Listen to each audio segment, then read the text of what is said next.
voltamos para o nosso bate-papo com o coordenador do Plano de Logística Sustentável da UFG, professor Emiliano Godoy. Professor, o que nós podemos fazer para transformar a sociedade em uma sociedade mais sustentável?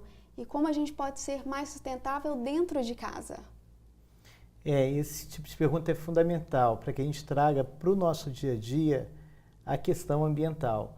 Grande parte das vezes a sociedade, a grande parte da população entende que é responsabilidade do governo, das grandes empresas, de tratar de forma responsável a questão ambiental. Porém não é de forma exclusiva. Nós temos que repensar na nossa postura no dia a dia de cada cidadão para saber como efetivamente a gente transforma o nosso dia mais sustentável. Jamais se vende um produto insustentável se ele não tiver alguém que compra. Então, o cidadão ele tem um papel fundamental no aspecto econômico da sustentabilidade. É no dia a dia que a gente exerce que a gente pode ter pequenas atitudes em que a gente mostre como tornar o dia mais sustentável. E aí dá para pensar em várias frentes. Primeiro, em questão de água. É inconcebível hoje pensar que em uma casa se varre calçada com mangueira. É uma atitude em que todos têm essa informação da questão da crise hídrica e que muitas vezes a gente ainda vê isso.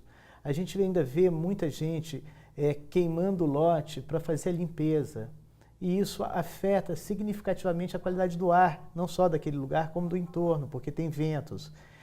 No nosso dia a dia, a gente faz opções por compras, muitas vezes pressionado pelo consumo exacerbado que a sociedade tem.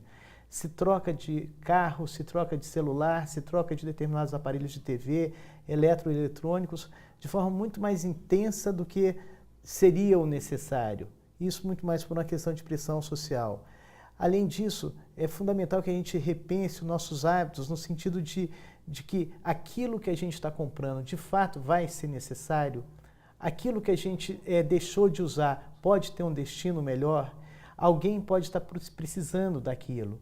Então, repensar todo esse modelo que a gente tem frente à pressão excessiva que tem do consumo hoje e ver como que a gente pode interferir na melhoria da qualidade ambiental.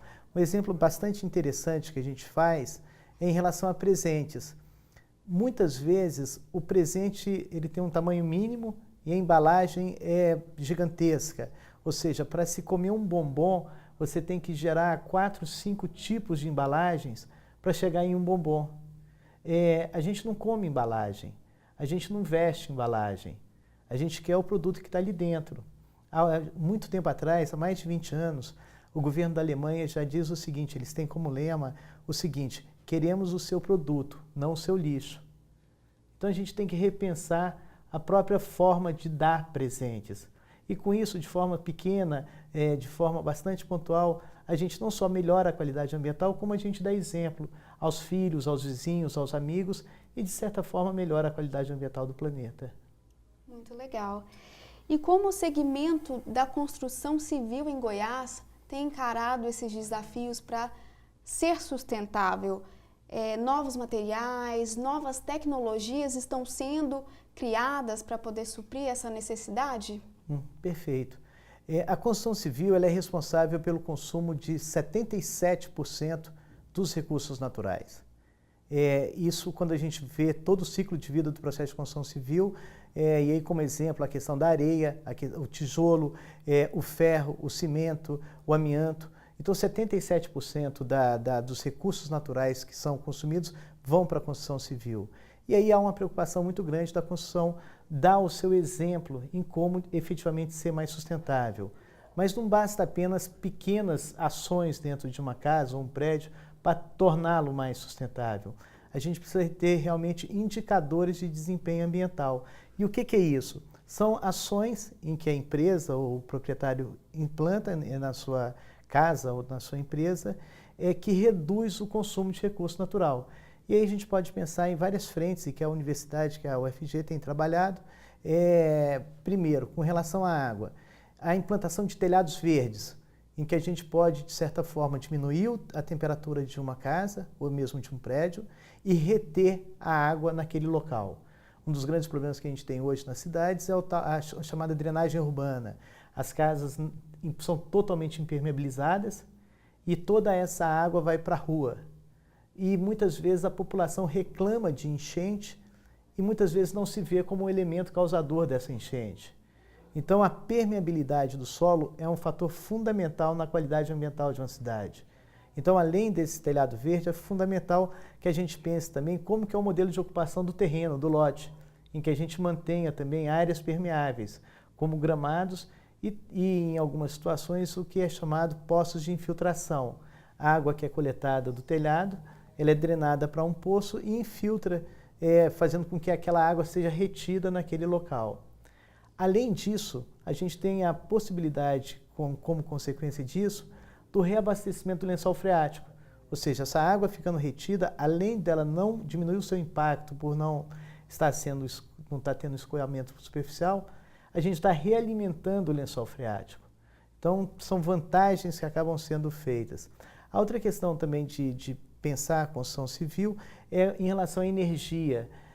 Muitas vezes eu digo que a gente tem uma proposta de escurecer o ambiente para nos obrigar a ligar a luz.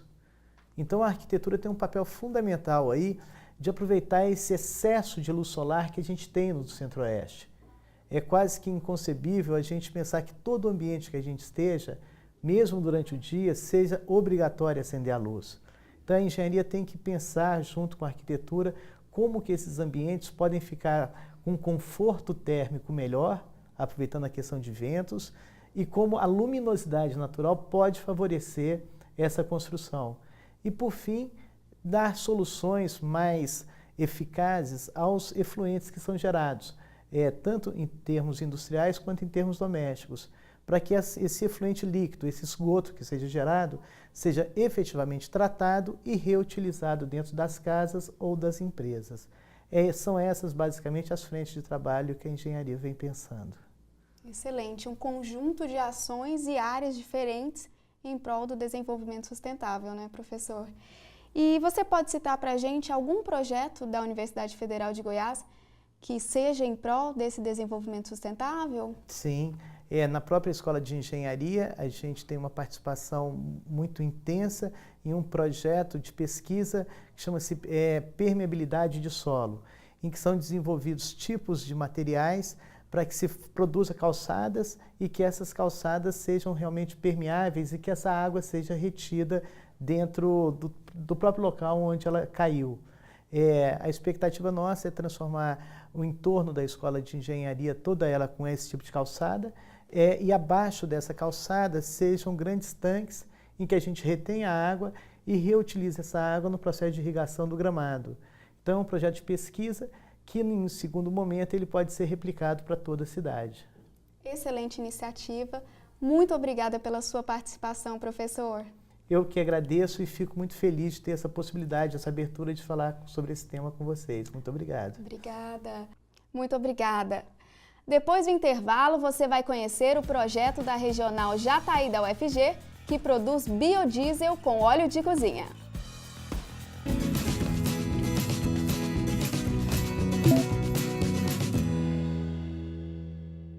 O estudante de graduação que ainda não avaliou seus professores tem até dia 15 para acessar o portal do aluno e responder o questionário. É importante para a UFG saber a opinião dos alunos e os pontos positivos e negativos dos docentes, por isso, não se esqueça de avaliar. As inscrições para o curso de editoração poderão ser realizadas até dia 12 de junho. Garanta sua vaga nesse evento que vai reunir diversos editores, revisores e pesquisadores para debater sobre os desafios e as soluções da publicação científica.